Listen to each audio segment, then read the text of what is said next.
95% range. 90%, you got to be out there. You got to be engaging. And when I say engaging, I'm not talking about a better sermon or better music. As a matter of fact, I worked in some very difficult places that didn't have great music or set design or a budget for set design. And just sitting around, listening, talking, making sure that I'm not trying to change their mind, but I'm hearing what they have to say.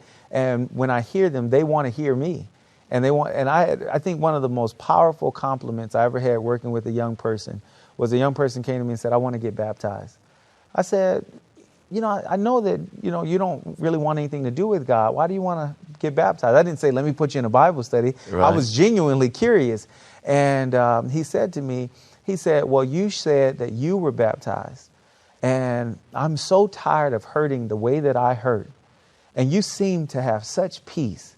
I just want to do whatever you did to get what you have. Nice. Yeah. Yeah, that's fantastic. Young people, do young people want to know God? Yeah.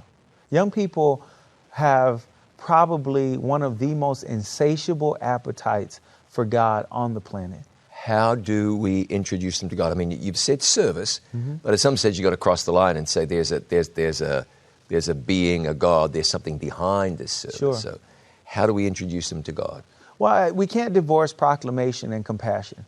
But I have found that when in our evangelism practice is transactional, meaning I'm going to show up, I'm going to present, I'm going to preach, I'm going to give you a program, and I'm going to ask you to make a decision, then if you do make a decision, then we've got like other things we can do. But if you don't, God bless you, sayonara, see you later. I've found a lot of success. In Australia, when I was there, we had the highest number of baptisms in 30 years. And not that that's the only measure of successful ministry, but in that instance, it was significant because the largest portion of that came from teenagers, from young people who made decisions. And it happened because I was able to proclaim, and we had programs, but we continued to journey with them. So the success then was not in their decision, but our ability to follow up and follow through with them. Not just if they say they want to be baptized, but just in their life, just showing up. You want to play soccer? I might have a heart attack running on this field, but I'll play soccer with you. Yeah. Well, tell me about your mom. Tell me about dad. Tell me about home. What's happening in your world? You got a girlfriend? Oh, my goodness. I mean, what does she see? What does she think of you? And I think in them being heard and being seen, it gives them, this vulnerability that we share, that an adult can listen to a young person or a child. It gives them the sense that, well, you've heard me. I want to hear you now. Same question, two different ways. You got a church congregation, they've got half a dozen teenagers or 10 or 20. But I'm thinking maybe a little, not a little teeny tiny church, but a smaller church. In the real big churches, it's easy to find talented people and people with time.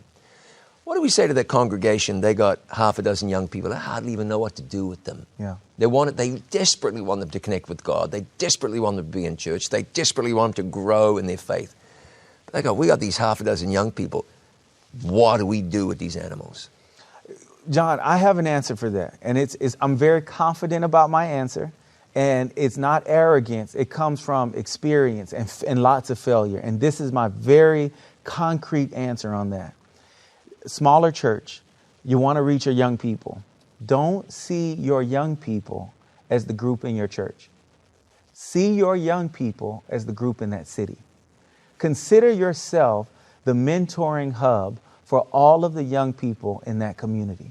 And when you do that, you're going to show your young people what discipleship looks like. You're going to equip them to be the ones to share their experience with those that don't have whole homes, healthy environments. And that is how we won in ministry. Now, let's bring it from the church to the family. There's a family that got 3 teenagers, 14, 16, and 18, or one, and she's 17 and a half. And it's like we think we're practicing Christianity in our home, but the kid's just not getting it for some reason. Yeah. Now, we could go all psychoanalytical on this, but what do you say to that family? It might be a single parent, might be a good old-fashioned nuclear home. Yeah. What do you say to the parents about reaching the heart of their children with the gospel? I think that looking at the ministry of Christ at a well in the middle of the day, in the heat of the day, at the pool of Bethesda with a bunch of sick people, finding himself on the Sea of Galilee in the middle of a storm.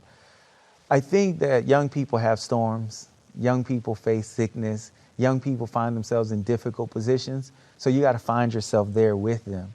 And the idea is not to ask them to come where you are. The idea is that they need to know that you are where they are. And with that being said, for the parent, I don't want to speak too deeply to it because I don't have a teenager, but I've worked with them for 16 years now. And what I have found is that when parents are trying to reach their children, it's often that they're trying to reach their children to become something that they think they should become. Instead of trying to ask God, how do I nurture this in my child? I had one child, it's not that they weren't interested in church. They were. They actually enjoyed it. They came by force, but they wanted to be an artist. And their parents said, there's no money in art. And so you can't be an artist because you can't provide for yourself. You can't make it. You need to be a doctor, like your father was a doctor and his father was a doctor. And that's what you're going to do. And then they came to me and said, could you talk to my daughter? She doesn't want to do anything with church. She's not liking it. When I talked to the young lady, not because the parents asked me, but because she was a part of the youth group at the church, she said, well, all they want is what they want for me. They're not interested in what I want. And so I encouraged them. Go to an art class with your daughter. See what happens. Went to the art class. The daughter was baptized within a year. Not because they went to the art class, but because they decided to hear her, to be with her. And a lot of times with young people, what they're rejecting is not church. They're not rejecting God. They're not rejecting faith. They're rejecting whatever it is going to hit their parents the hardest because their parents have not heard them. And I think that that's a principle that if practiced will yield good results. I think it's impossible for any of us who are a little older to look back and say that wouldn't have worked for me. Yeah. All we wanted was for our parents to come alongside us and say, what fires you up? Sure. What are you interested in? Let me walk alongside you. What fires you up? We didn't have much longer, but what fires you up? I'm very, very passionate about reaching people that have the wrong idea about God. Mm-hmm. This is what fuels. That's why I loved Australia, very secular environment. I'm going on my way to do a series in Oregon right now with very secular environment. I think for me, finding new ways to reach people when everyone else says it's not possible, we're not going to be successful in this area. Those people don't want to hear. I love going in that space and trying to find a way forward because I think that what we have is beautiful and it's powerful. When I was a kid, my father didn't like snakes. He has been nominated for prestigious awards, was included in the list of the 100 most influential people in finance in the world. He was a fellow at the World Bank, but now has given his life to mission and ministry, pouring his energies into lifting up those who need a helping hand. His name is John Casillas, and this is our conversation.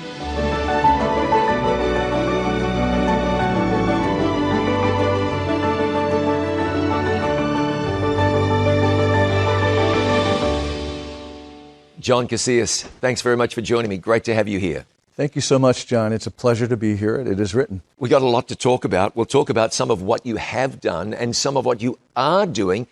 You lead an organization called Global Rise, and you're focusing your work where? We'll get to the details, but just give me the brief outline now.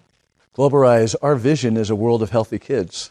And as you can imagine, that's a lot of work. We're starting in Africa, and we have our sites on India and Guatemala, primarily because those are the largest stunting zones in the entire world. Okay, so a world of healthy kids.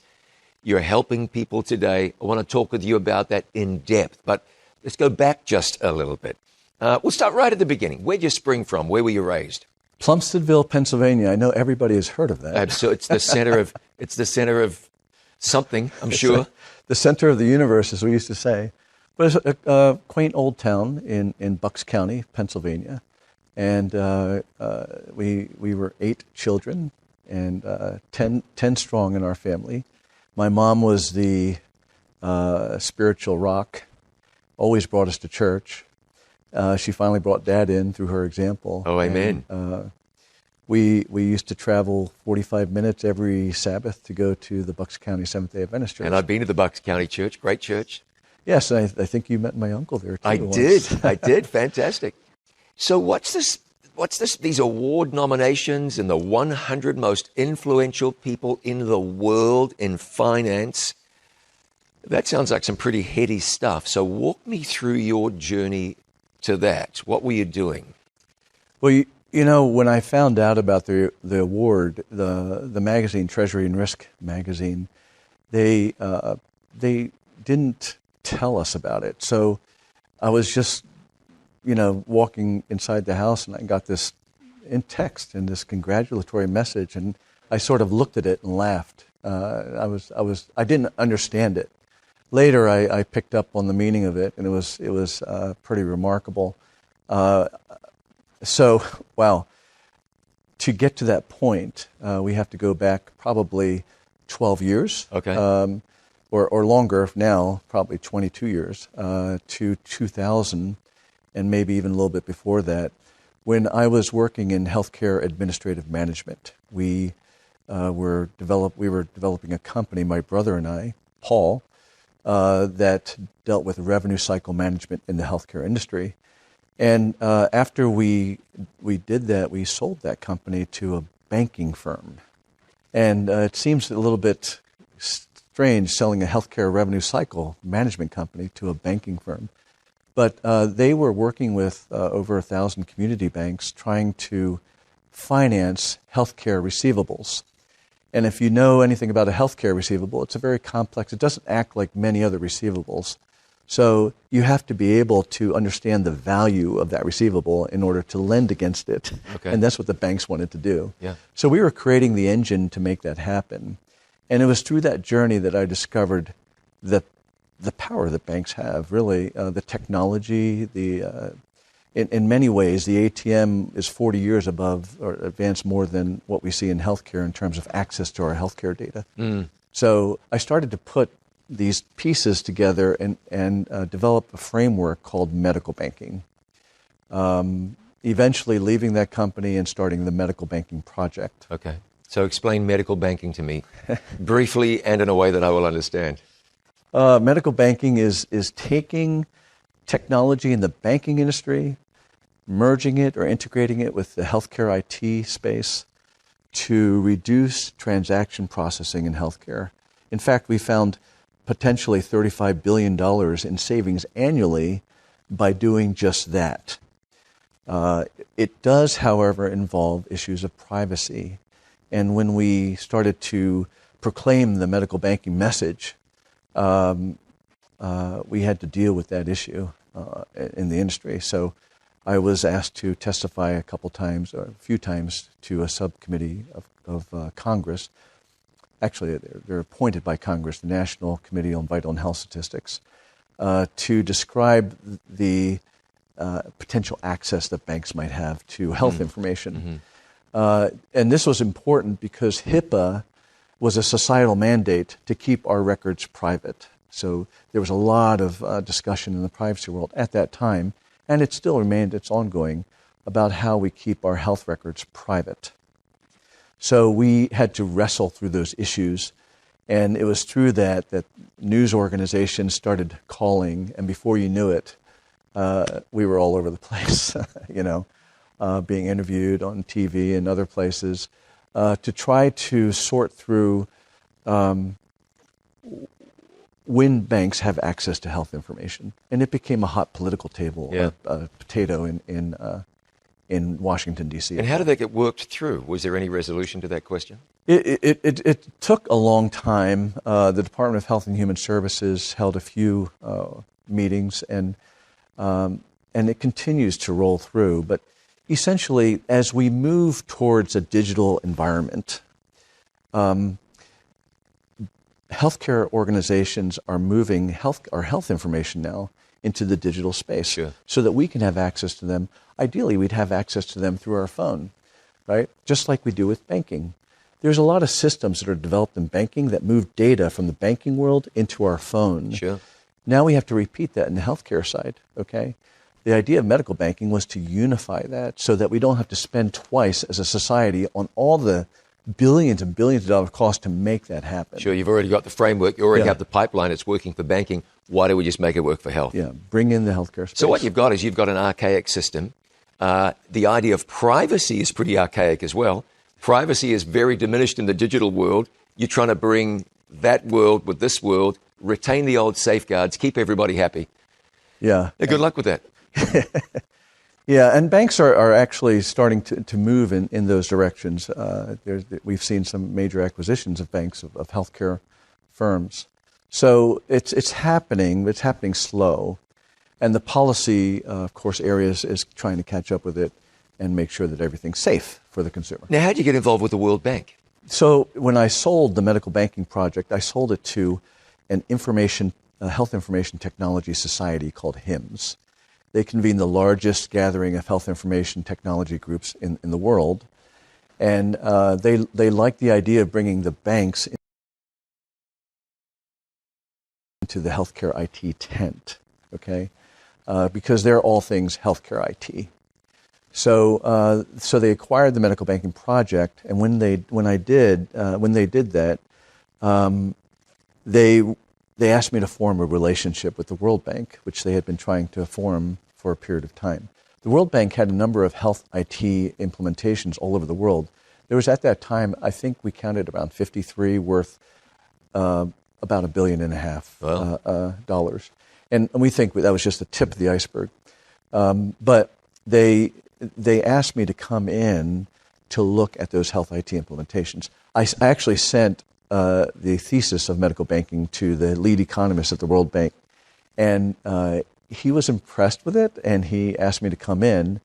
And when he interviewed me, he went to his higher-ups, and they formed the first fellowship, Global Health IT Fellowship at the World Bank, and I became that fellow. It's pretty heady stuff, isn't it? Moving around with these heavyweights of world banking. You know, it's interesting. It was amazing. Okay, what happened, but none of it was planned. None of this was planned. The being nominated for the award for one of the most influential in finance, that wasn't planned. I was just working every day trying to get the job done. And I feel like God's hand was moving, it just opening the doors, opening. The next thing you know, I feel a little bit like Daniel. You know, I'm just praying. They made me this figure, but I just stay on my knees and try to keep the process going forward. Yeah, that's the right approach, I can tell you. About this award, let me just a moment here. Who gets nominated for this? What sort of company were you involved with there? There's 100 people, and they were mostly CFOs because they honor CFOs a lot in Treasury and Risk magazine, and because they use a lot of Treasury services, of course. The innovation that I was trying to bring to the marketplace was considered in the Treasury management area of the bank, and that's how I ended up in Treasury and Risk. A lot of the larger banks like BNY Mellon, PNC Bank, Wells Fargo, former Wachovia Wells Fargo, was involved in the medical banking project. So there were some nominations coming from the larger banks that brought me there. Warren Buffett was on the list. And just because my name starts with a C, I was right after him. And there was different sections of the list. We were in the heavy hitters. Oh, you kidding? Oh, that's good. Yeah. So there you were listed right beside Warren Buffett. Well, what happened was we drove HIPAA into the banking world in a very profound way. And it wasn't that we were trying to do it. We were trying to craft a society innovation to save $35 billion annually. What actually was happening from the banking perspective was we were driving a set of regulations that they didn't want to have anything to do with. So it became a little bit of a tussle in the political world in Washington. So this is an opportunity given you by God. God opened these doors, placed a burden in your heart, gave you knowledge and wisdom and a passion and the wherewithal and the right people to work around and so forth. And your achievements were stellar. Many people would think It's time to press my foot all the way to the floor and get as much out of this thing as I can and drive as fast and as hard. You might have said, I have an extremely exciting career ahead of me. There may be no limits here. You gave it all away. You stepped out of it altogether to dedicate your life to missions. Mm-hmm. Walk me through that process of how you, A, came to realize there might be something else for your life. Mm-hmm. B, the process of wrestling with, I think I'll just let this go and walk away. Let's do A and B first. The dawning that must have occurred to you, I think there's something additional for me. And it's not that to maintain your position in that world would have been a bad thing at all. It would be a fantastic idea. But somehow it dawned on you, there might be another thing for me, maybe missions. And then you had to actually, physically and intellectually extricate yourself from that world and embrace something with far fewer guarantees, let's put it that way. Yeah, and I attribute that, of course, to the Lord's leading in my life, always. But what was happening were doors were being opened in my mind in the World Bank. So the World Bank, people think of a bank as lenders. The World Bank has that aspect, of course, but they deal with countries that are developing countries. Sure. They have weak infrastructure. They're the poorest of the poor. How do we take these people groups and move them into the 21st century? And of course, it's a very difficult problem. There's many aspects about it.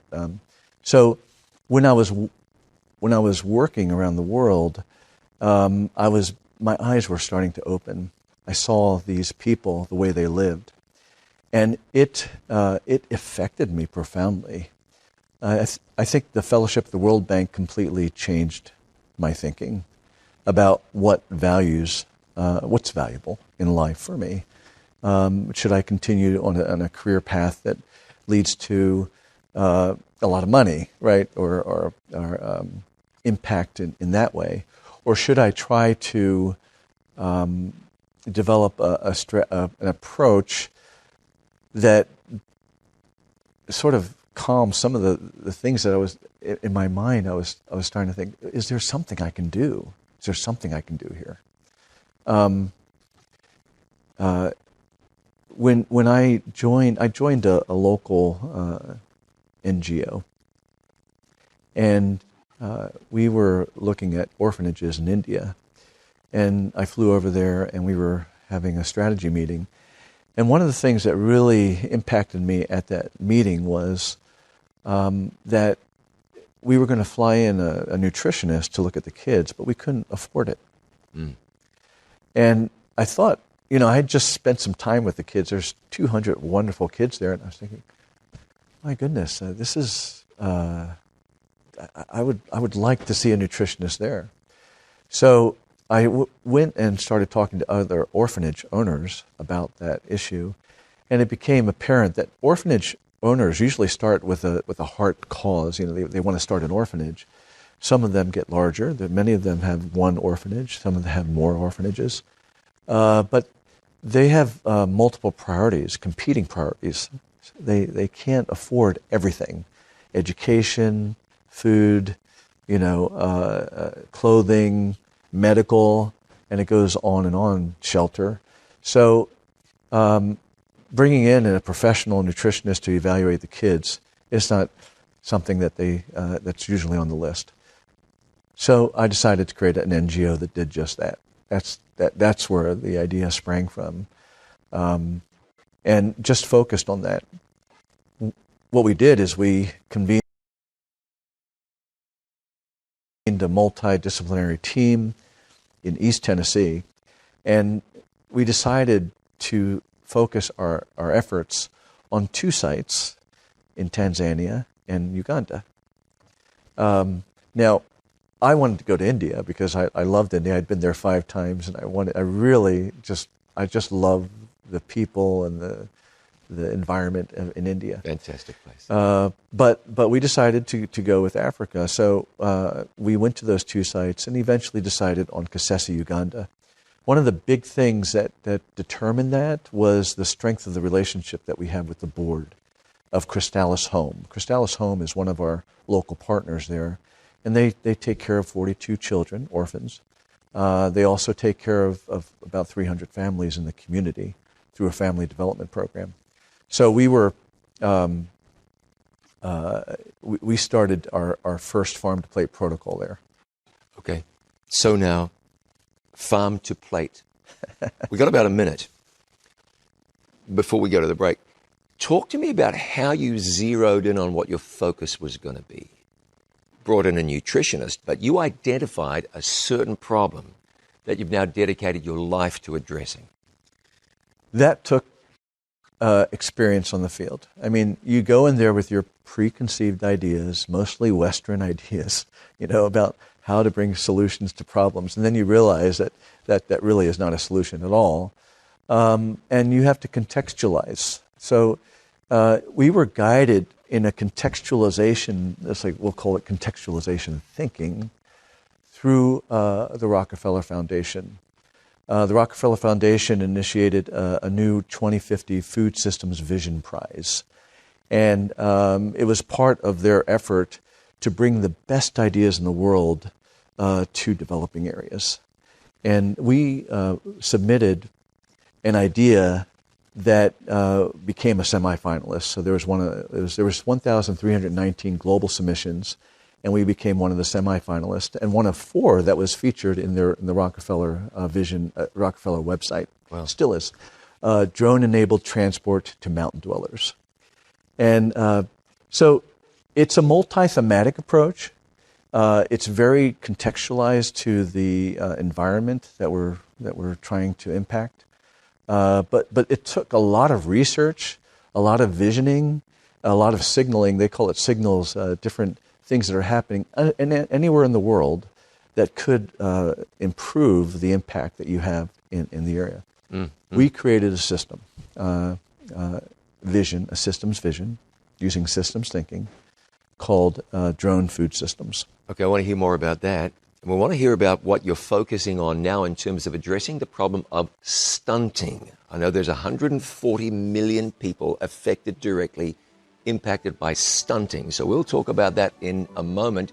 He's John Casillas. I'm John Bradshaw. More of our conversation in just a moment.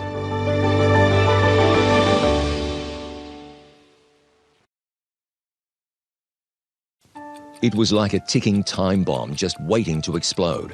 And when it did, a city was plunged into chaos. A town was completely destroyed.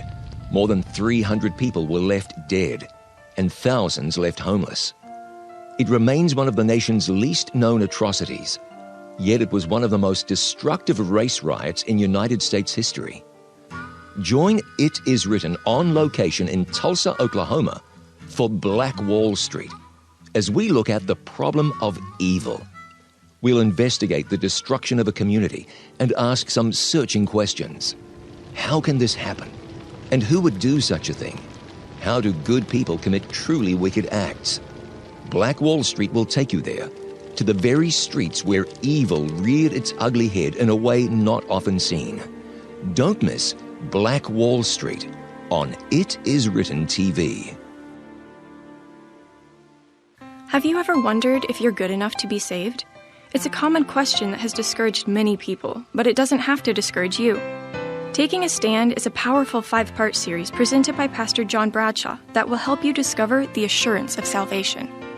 Call 1-888-664-5573 to order the Taking a Stand DVD or download it from our web store at www.itiswritten.shop. Jesus offers salvation as a free gift to everyone, including you.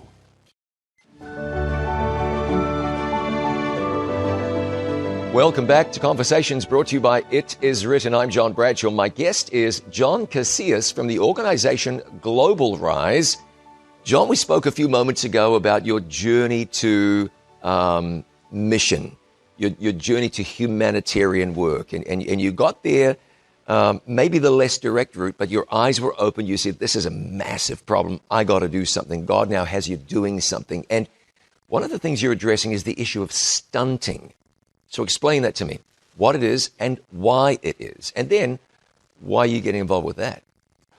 Well, our vision is a world of healthy kids, and our mission is to work with tribal leaders and villages that are passionate about transforming their communities from disease and poverty to health and normal livelihoods.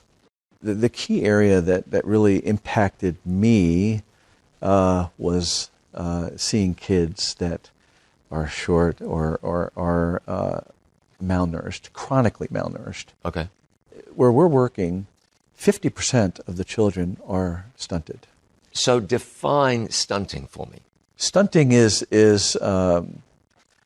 just when children do not get the nutrients that they need and they do not grow at the same rate as other children. Okay, so it's stunted growth. They're shorter rather than taller. They're shorter, and also they have cognitive disabilities. Oh, that's often as a well. wrinkle. So short being, instead of growing to 5 feet 10, they're growing to what? Yeah, they might grow less than that. Yeah, okay. And they might have trouble in school. They're prone to infections more.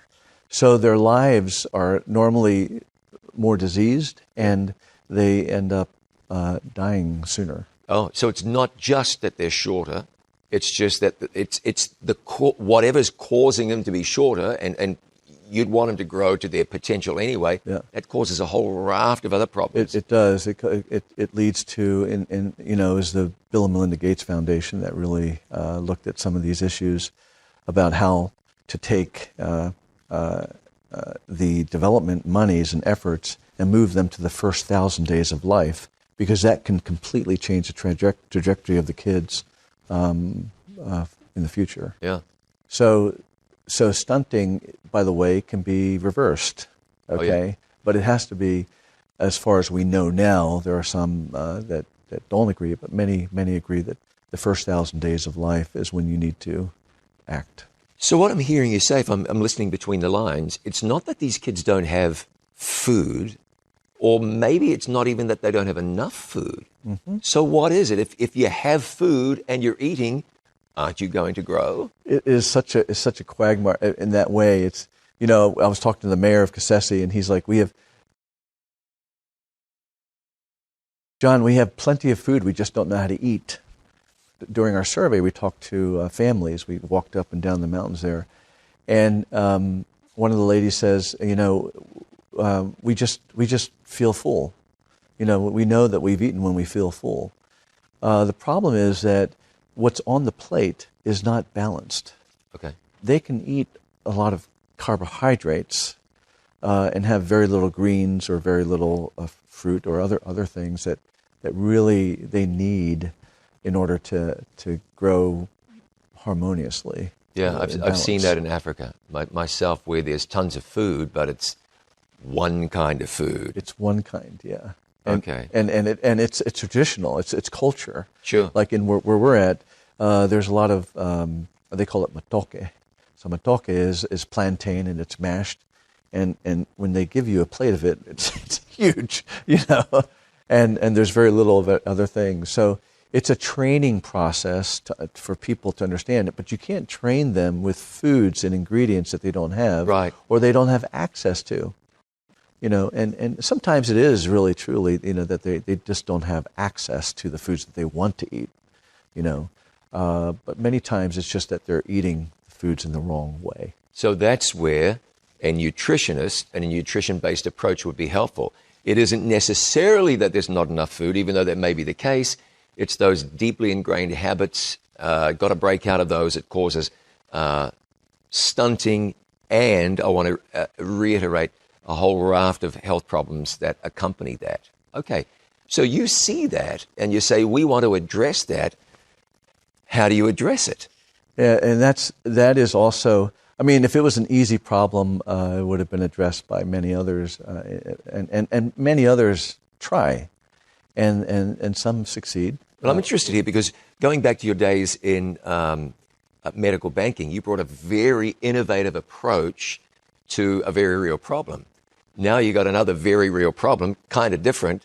It's going to take another very innovative approach. That's right. It does. It takes a very different approach, because otherwise we continue to just experience the same thing over and over again. And really, the population that we're dealing with, there's over 1 million Bukanzo that live in the Rwenzori Mountains. That's an estimate. But they're forgotten by the world. There's no one up there trying to help those people. They are on their own. The kids are running over dead bodies in the jungles from wars. They're coming in. They're orphaned. It's a rough go. Okay, but what's worse is the poor people living in the towns they at least have roads, electricity, water. When you go up into the mountains, the government is at a standstill. They don't know what to do. When we were doing the survey and we were walking up those hills, I realized those women, they walk over those hills with a baby in their back and a jackfruit that's weighing 20 pounds, to go to the market or go somewhere to sell it for 80 cents, maybe 50 cents. And their average income is much less. We think it's like 50 cents a day, but the World Bank has figures of $1.25 a day for extreme poverty. So there's like a income divide between the poor in the towns and the poor living up in the mountains, which have zero. They have nothing. They have adobe huts. They sleep on the dirt and things like that. How do you change that? It's very difficult. Well, first of all, they do need nutrition training. That's first and foremost. And many of the women are very anxious to learn. Yeah, I wanted to ask about that. So you go to Mrs. Smith or the equivalent of Mrs. Smith in those mountains and you say, hey, the kids aren't doing well. Yes, she understands that. You're eating this and not that. I get the picture. How easy is it to institute change? You talk to a smoker who's bringing lung cancer on, going to die sooner or later. Really hard to get a smoker to change. I understand addiction is involved there. Now you're talking to somebody who's got generational lifestyle habits that are counterproductive. There's an openness to addressing that? There is an openness. The women are very interested in how they feed their children. Most households are headed by women where we're working, and they're farmers. They have about 1.5 acres of land. Why are most households headed by women?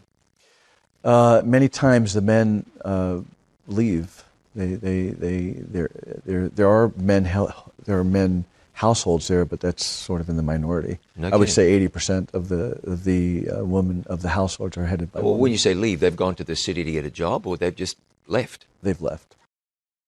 Oh, they've left. The women are struggling to try to make ends meet. Sure they are. To feed the kids. Yeah. They're walking to town. Now, if I wasn't walking those mountains, I probably wouldn't have realized this, but the walks are just difficult, man. I was sweating every day when we were doing our survey. It took us a month. Every day I came home and I was sweating. I took a shower and I went to bed. It was tough. But they do this every day. So I was thinking about it, and I said, why don't we get donkeys? I mean, they can only carry a certain amount of food on their hands or on their heads. Why can't we? And they have to walk from the tops of the mountains to get down to the roads, right? And then back up again. And then go out and then go all the way back up again. Yeah. It takes all day. So I asked the mayor about it. He said donkeys were already tried, but they were hunted for food. Oh, no kidding. So, our first thought was Uberize donkeys. See, we think it's high time to take high tech into the jungle. We have to do it. We're doing it in other areas of our lives, We have Uber, which, we can just call the taxi, and we don't have to wait 45 minutes for the taxi anymore. Why can't we use their phones to call drones? Well, we shouldn't rush through this. Why can't we use phones to call drones in the mountains of Uganda? Yes. Okay, well, if you were to ask me, I'll tell you two reasons. One, because they don't have phones. Two, because they don't have drones. And three, if they had either, where are they going to charge them? So can you answer those questions so that brings us into the good sense of all this? Or is it all just pie in the sky? Well, it's a vision. It's a 30-year vision. But there's already a lot of work around putting mountain broadband into place in the area. Okay, sure. So you're going to meet that when it's ready. There's three well-known people. Facebook is one, Mark Zuckerberg, Elon Musk with SpaceX, and he's trying to develop mountain broadband, as well as Jeff Bezos is getting involved in it as well. So there's a big push to make that available right now. They also have phones, by the way. It's it's funny, but they might not have other things, but they have phones, and many have phones. They use the phones for actually calling up electricity. They can use the phones to pay for electricity.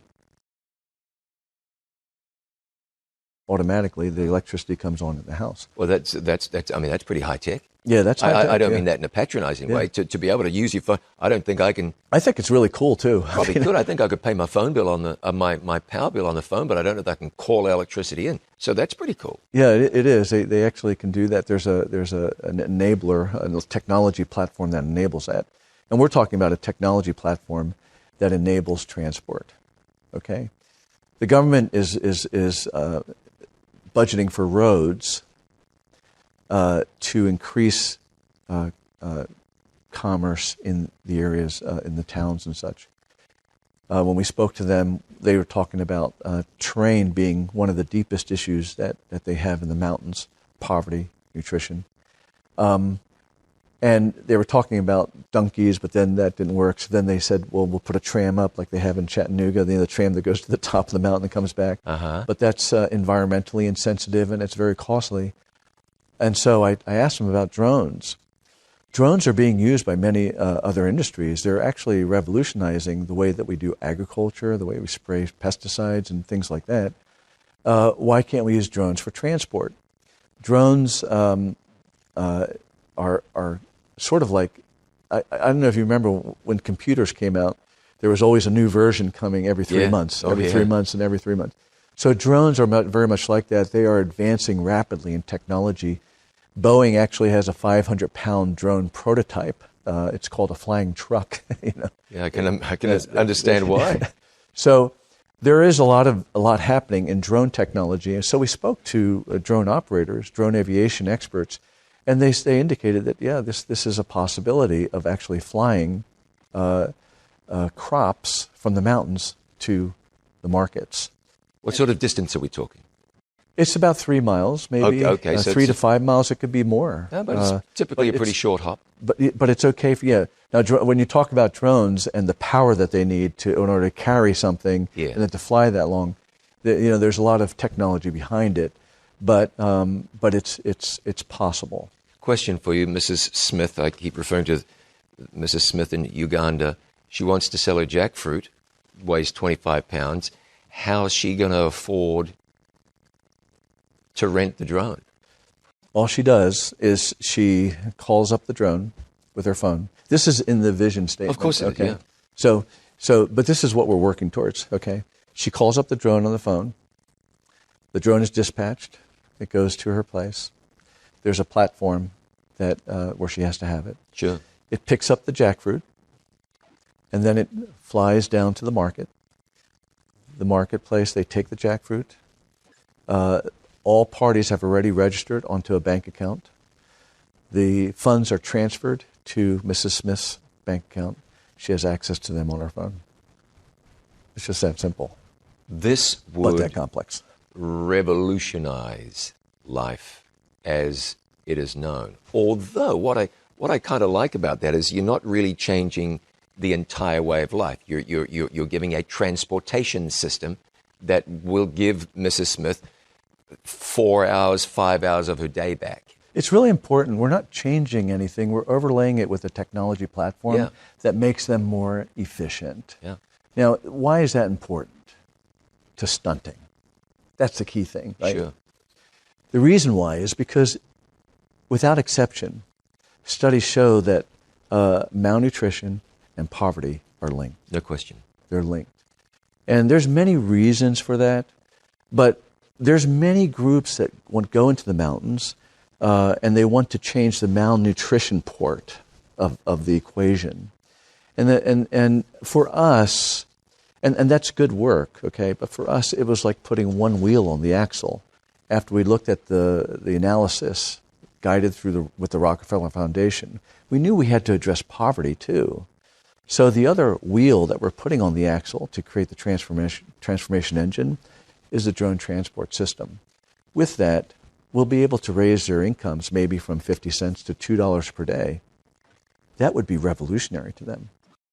The other thing that we're doing in our design is once the drone transport system is operational, of course, people won't be wanting to actually, to walk down the mountains. They'll be wanting to take it. We believe we have to prove that out, okay? They'll be wanting to hire it for their crops. But before they can, they have to register with the Rwenzori food system and attend village training. They have to do that. So it's a mandate. They go through village training, and then they can onboard into the drone system. And the village training is continuous. In village training, we deal with 3 primary topics: nutrition, farming or soil fertility, and financial planning. Those are the key areas that we want to help them with. So as they're making their money, we want them to know how to spend it wisely, something that we probably would have liked to have been taught when we were kids too, right? Everybody should know. Yeah. And soil fertility is huge there because the climate changes have affected the soil erosion. So they're always looking for ways to make the soil more fertile. Okay. So we want to bring expertise on that, to bear on that. And also, of course, nutrition to move the kids through stunting. Another thing we're doing is we want them to register their children to a PHR, a personal health record.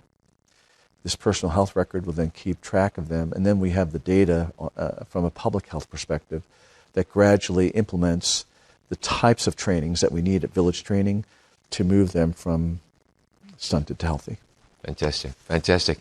There's a lot happening. It reminds me there's just a great need in the world, and God is calling on many people to make a difference where a difference needs to be made. I'm with John Casillas. We'll be back with more from our conversation in just a moment.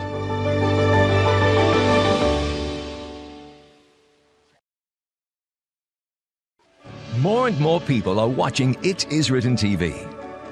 They're watching their favorite It Is Written programs, listening to inspiring sermon series, and much more. They're watching them here, and even here. See for yourself why people are turning to It Is Written TV to watch their favorite Christian programs live and on demand. Watch It Is Written TV for free anytime on Roku, Apple TV, and at itiswritten.tv. Planning for your financial future is a vital aspect of Christian stewardship. For this reason, It Is Written is pleased to offer free planned giving and estate services. For information on how we can help you, please call 800-992-2219. Call today or visit our website, hislegacy.com. Call 800-992-2219.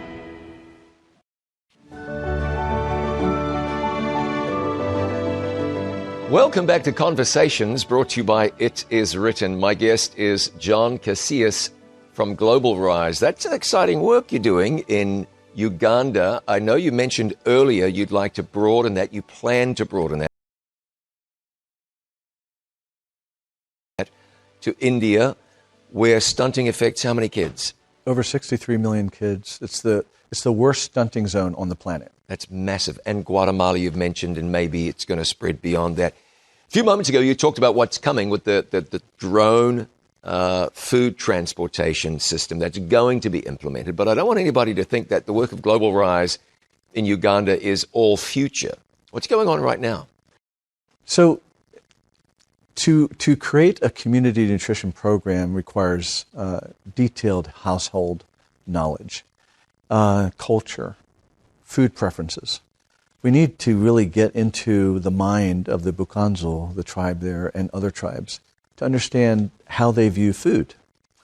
And we actually started that by implementing a farm-to-plate protocol. The farm-to-plate protocol, by the way, was developed by a nutritionist in the University of Costa Rica, who I'm now married to. So Karen developed this program that looks at the environment at the orphanage that we're working at Christalis Home, and the foods, the food, the way that they prepare the foods, the ingredients, and so forth. And as we started to explore how to improve the food at the orphanage, we started becoming more acquainted with people in the community and how they view food, of course, and the different ways to improve food and food consumption. So that was a really big bonus for us. We were able to work at the orphanage food system to learn. That really fast-paced our learning to the community, because we always wanted to move from the orphanage to the community. And when we went into the community, we started doing a survey. The survey took us a month, and it was grueling. It was grueling. We had to actually look at the entire area and, using statistical modeling, find out which village we were going to actually survey. There's 1,650 households in the Karembe 1, which is where we surveyed, and we surveyed about 187 of those of households. And it was a detailed survey. I mean, we got into the foods they ate, the foods that they would like to eat, the number of children, the sex of the children, who the head of the household was, how they're making household finances work, if they're farming, how much land they have, the types of crops that they grow. All those things are essential to understanding how to develop a community nutrition program. So we gathered the data, and now we're putting together a community nutrition program. One of our board members, Sylvia Klinger, has an organization in Chicago that she runs. Interns run through it. University of Illinois is involved. University of Northern Florida is involved, and so we have this amazing. We've already run through 16 masters and PhD interns. Our initial thoughts of the community nutrition program, and they've applied their thinking so that we're perfecting the program. And we've done that during this whole COVID phase where you can't travel. You could travel, but it's a little bit risky. So this is what we've been doing, is putting together the community nutrition program. Next on our agenda is to have BioGardens, which is our local NGO that saves indigenous knowledge in the Bukanzo area, in the Rwenzori foothills, to have them help us to implement it locally, to test it. So that's our next step. One of the things that we learned during the survey, I want to point this out, because my board is very technologically oriented. They're in the tech business, in banking, in health IT, and in software information systems and things like that, as well as nutrition. So we have that sort of innovation orientation where we want to bring high tech into the jungle, right? Well, one of the things that we were looking at is as we did the survey, it really was physically exhausting to do it. But we were looking at how to take what we did, which is critical for a good community nutrition program, and apply it to other areas in the Rwenzori Mountains. And we came up with this idea called geospatial nutrition profiles, or GNPs. GNPs, basically, if we can establish that a village is geospatially equivalent to another village in the Rwenzori Mountains with the same tribe, we don't have to redo the survey. Sure. It sounds basic, but we have to prove it. Otherwise, we have to do the survey again. Right. And the surveys are expensive and they're time-consuming. So we're proving out geospatial nutrition profiles as well, so that we can really scale our program across the entire Rwenzoris. So I imagine you might have other partners on the ground, or do you? Or is this something that it's all you and your team? We decided early on, we had to learn. That was all us, okay? But we quickly learned who the players were in the community. And we of course realized that we can't promote this or this health campaign by ourselves. Fortunately, an organization called the Kasese Better Living Center was already in the works. I look at it as something that was in the works. The Lord placed us, So the leaders of that, it's owned by the Adventist Church, but the primary investor of the Kisesi Better Living Center is actually the president of Uganda, interestingly enough. Well, that's friends in high places. Yeah. So when they heard about what we were doing, we organized a meeting with them. And this was part of the Rockefeller Foundation's work to work with the community. Over 80 leaders came to the meeting. Many in the mountain churches and in the town, the mayor, the government's office. They all came. For 2 days we met, and we discussed the deep problems that are stopping Kisesi district from advancing. And everybody, without any dissenters, agreed that the number one problem was nutrition. And we were there representing what we were doing in nutrition. The follow-up on that meeting is they asked us to develop their nutrition program. So it was something that we had planned to do, but now we have this great partner to do it with, the Kisesi Better Living Center. Another partner that's very integral to our work, because they do workforce development, which is important to train people how to implement the nutrition program, but also going forward to work in the information systems and drone aviation and all those other things that are required to implement a drone food system. And that partner is Rwenzori International University. So Rwenzori International University is a new university. They actually are getting their licenses now, but they have a campus. They have actually 2 campuses, one near the Rwenzori foothills, which is still raw land, but it's been architected, so we know exactly what it's going to look like. And then in Kisesi, they've renovated about 6-7 buildings that are where the students will be. One of the buildings is presently under construction during the COVID time. Amazing. And Dr. Nathaniel Walembe founded that. He also founded the Kisesi Better Living Center. He's an institution builder. That's why I call him. The guy is amazing. When he found out what we were doing, he made the connections locally and invited me to the board of trustees, and I accepted. So I'm on the board of trustees of the Rwenzori International University now, and we're building a tech innovation hub there, which will do workforce development for us as we move into those types of needs. So we'll be able to take the young people there. By the way, Uganda is the 5th youngest population in the world. The average age is 16.7 years old. Okay, young. This is a young population. Move them from where they're at, in Kisesi, in the mountains, through training programs and certificate programs, and employ them in the Rwenzori food system. I'm interested to back up and ask you about the farm-to-plate protocol. Because that sounds to me like, that's where you're putting food on plates and really implementing change in the dining area. Your wife, Karen, designed that. What is it? Walk me through it briefly, because I've got a couple of other things to ask you. When I first heard of nutrition, for me, it was just food. Sure. But it isn't just food. It's how they prepare the food. It's the place where they prepare the food. It's how they clean, hand washing. The farm-to-plate protocol deals with, at its very, very minimum, it's making sure that the farm is producing the nutrients that the kids actually need. Oh, that's interesting. Okay. So rather than looking at what food's available, you're saying, what do we need? How do we get it?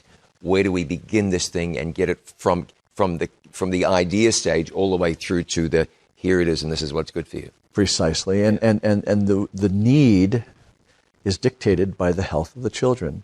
So the nutritionist looks at the nutritional status of the children, and she says, okay, these kids need this. They're deficient here. How do we figure out a way to get that there? More spinach in, more G-nuts, those types of things. Yeah. Those are nutritionist questions that I don't have that she does. Yeah. So we had to go to, and part of it was going to the farmer's market.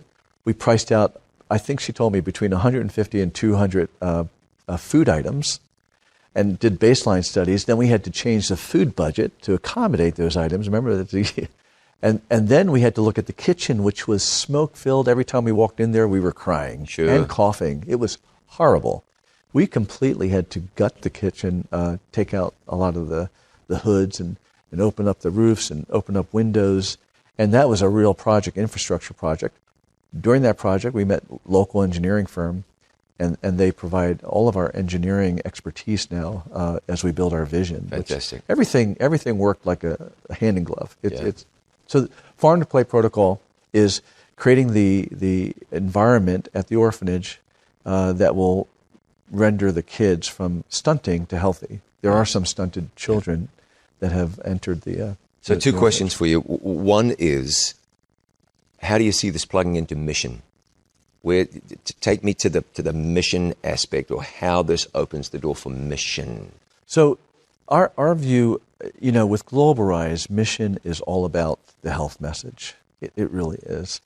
But we also know that you can leave a person healthy, but their salvation can be in question, right?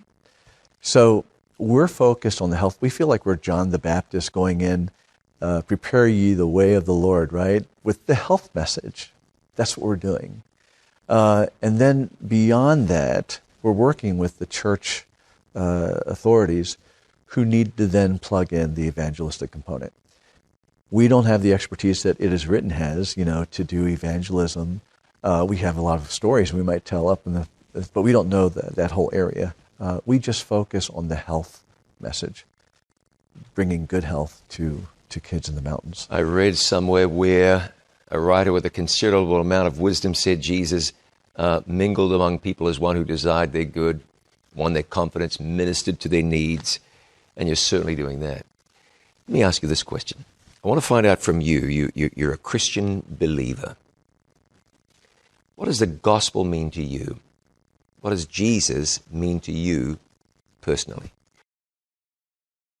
What it means to me is transforming my life every day. Because the need is not just every day, it's every moment. I am prone to go astray. I mean, it's programmed in me. I hate to say it, but I need the Lord to straighten me up every day. And it's something as pragmatic as that. I want to live a healthier life. I want to live a happier life. I want to live in the society of angels. I do. I want to live in the society of people that I love, and I want to be loved, And that's, to me, the gospel. The good news that God does love us, that we don't have to be dying in sin or in guilt from sin. We can go to His feet. We can ask for forgiveness. He gives it to us graciously, even when we can't forgive ourselves, but we should. And then He takes our hand and He walks us through life together. Mm. Yes, He does. Hey, I know Global Rise is a donor-funded organization. So tell me how people can get on board and help you with what you're doing. Good question. So I want to show you something. That is great. That is great. This is Twiga, and Twiga has a crusade. Okay, Twiga's crusade is to kick stunting out of Kasese. That was a battle cry that the community created, okay? So we just adopted it. So Twiga's crusade is to kick stunting out of Kasese. Twiga is available to everybody that gives us $25 a month, okay? So when someone donates $25 a month, we have a beautiful family in St. Louis that will mail out Twiga to their home. And if they have their friends join us, okay, then we'll mail Twiga to their friends. But we'll also then give them Tembo. Oh, fantastic. Tembo the elephant then goes to the person that gets Twiga because their friend joined. Yeah. And once they have another friend that joins, we will give them Pharaoh the rhino. Beautiful. Okay. Look at that. Pharaoh the rhino. By the way, each one has a special message, and then up to 3 friends join, and they get